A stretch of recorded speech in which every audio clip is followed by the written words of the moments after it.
1947 में भारत को आज़ादी मिली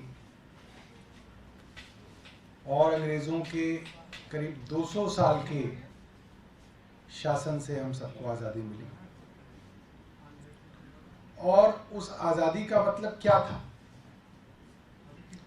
अंग्रेज़ों के शासन से आज़ाद होके लोगों की अपनी सरकार, चुनी हुई सरकार बने, इसके क्या मायने थे देश के लोगों के लिए? वो ये मायने थे कि लोगों को अपनी बात कहने की आज़ादी हो, लोगों को अपनी लड़ाई लड़ने की आज़ादी हो,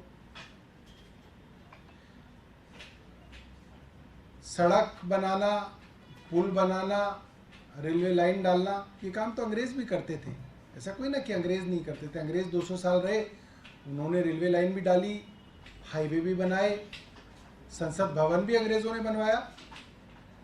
संसद भवन बनाना आज़ाद देश होने का मतलब नहीं। आज़ादी नहीं थी अपनी बात रखने की, और अगर अपनी बात कोई रखता था, कोई बोलता था, तो अंग्रेज किसी भी आदमी को जेल में डालते थे और जेल में उन्हें सड़ाते थे। और जब आज़ादी मिली तो इसका मतलब ये था कि अब कानून का राज चलेगा, अंग्रेजों का तानाशाही जो थी वो खत्म हुई।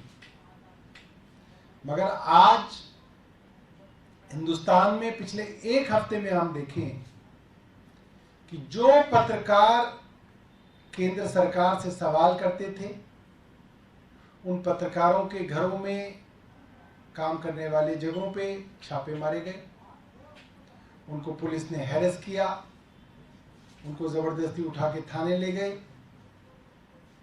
उसके अगले दिन तृणमूल कांग्रेस के लोग, member of parliament, MLA protest कर रहे थे, उनके साथ पुलिस ने बर्बरता की, हिंसा की। कल बिना किसी सबूत के, बिना किसी बरामदगी के हमारे सांसद संजय सिंह जी को गिरफ्तार कर लिया गया। आज पता चल रहा है कि अपोजिशन के कई लीडर्स के यहाँ केंद्र सरकार के अलग अलग एजेंसी, इनकम टैक्स, ईडी आदि छापे मार रहे हैं। ये सीधा सीधा तानाशाही के संकेत हैं और देश के अंदर आज़ादी जो खत्म की जा रही है उसके संकेत हैं। और ये साफ देखा जा सकता है कि भाजपा केंद्र में अपनी ताकत का नाजायज फायदा उठा रही है। मिसयूज ऑफ पावर है, मिसयूज ऑफ एजेंसीज हैं। और जैसे जैसे भाजपा को लग रहा है कि चुनाव नजदीक आ रहे हैं, अपनी हार के डर से भारतीय जनता पार्टी की केंद्र सरकार एजेंसियों के बल पे अपोजिशन के बड़े बड़े नेताओं को गिरफ्तार कर रही है, और आने वाले दिनों में और भी कई अपोजिशन पार्टीज के नेताओं को गिरफ्तार किया जाएगा। बहुत बहुत धन्यवाद।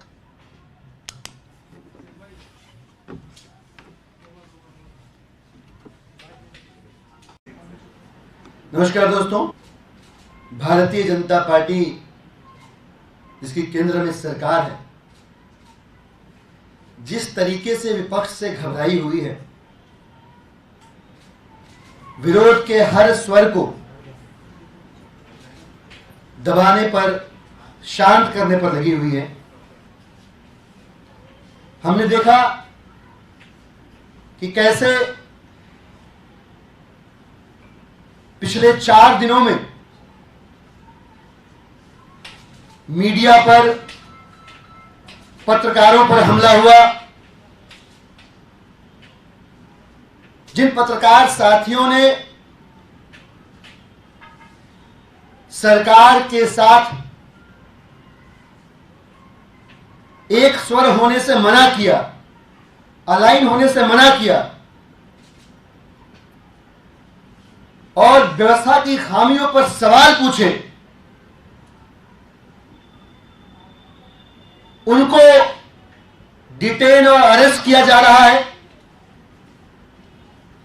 उनकी आवाज को बंद करने की कोशिश की जा रही है। आधारविहीन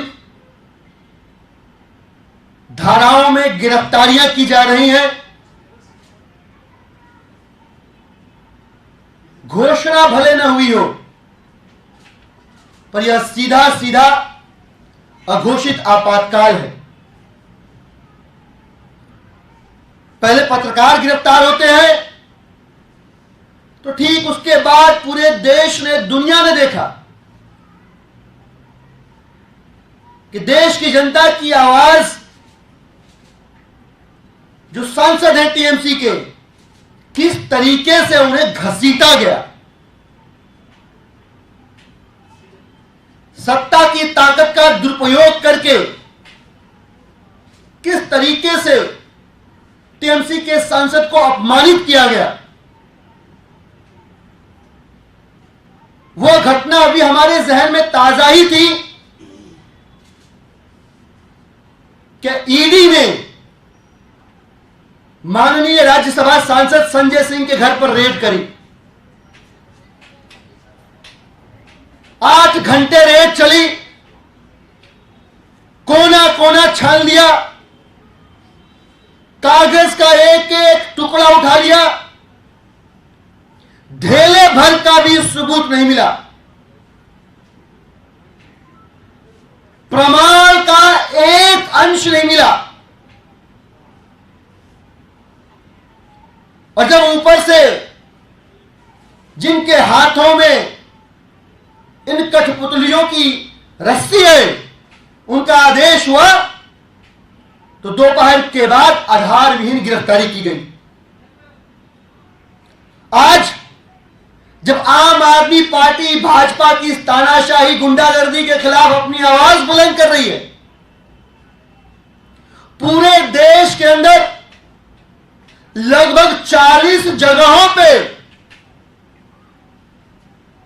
लगभग 40 लोकेशंस पे ईडी की रेड चल रही है विपक्ष के नेताओं के ऊपर।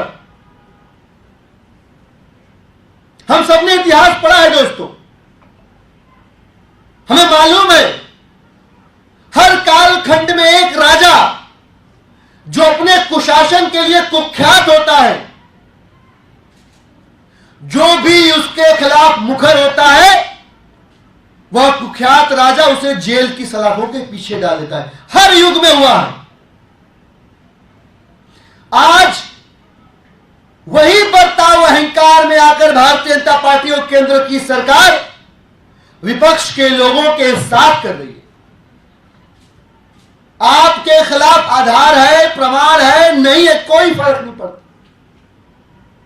दे आर नॉट इवन बीइंग प्रेटेंशियस।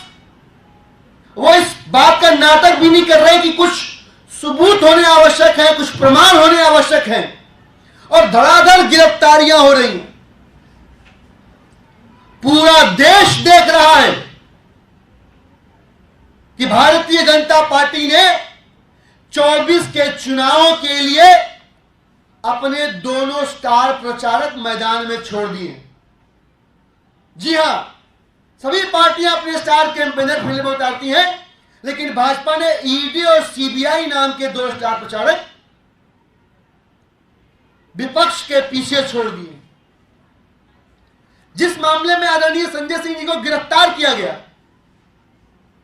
1000 से ज्यादा रेड हो चुकी है पूरे देश में। 1 रुपया, मैं बड़ी जिम्मेदारी के साथ कह रहा हूं, 1 रुपया भी आज तक कोर्ट में या पब्लिक डोमेन में साक्ष्य के साथ भाजपा की ईडी अभी तक आम आदमी पार्टी के नेताओं से कनेक्ट नहीं कर पाई। तो इनको लगता है कि जब तोड़ नहीं पाए, खरीद नहीं पाए, तो गिरफ्तार करके आम आदमी पार्टी को, विपक्ष की आवाज को दबा लेंगे। मैं इन भाजपाइयों से कहना चाहता हूं कि तुम्हारा गठबंधन भले ही ईडी और सीबीआई के साथ हो, आम आदमी पार्टी का गठबंधन देश की जनता के साथ है। और जब देश की जनता कमर कसती है तो बड़े बड़े अत्याचारियों को, अहंकारियों को सत्ता की कुर्सी से खींचकर जमीन पर पटक देती है। आज भारतीय जनता पार्टी ने पुलिस प्रशासन का दुरुपयोग करते हुए एक शांतिपूर्ण प्रोटेस्ट को रोका है, मारपीट करी है कार्यकर्ताओं के साथ, महिलाओं के साथ बदतमीजी करी है। मैं भाजपा से और भाजपा के इशारे पे जो पुलिस काम कर रही थी उनसे भी कहना चाहता हूं कि तुमने आज एक प्रोटेस्ट रोका है, लेकिन तुम्हारी गुंडागर्दी, तुम्हारी तानाशाही के खिलाफ हमारा विरोध जारी रहेगा और यह तब तक जारी रहेगा जब तक देश की जनता के साथ मिलकर 24 में देश के लोग तुम्हें बाहर का रास्ता ना दिखा दें। धन्यवाद।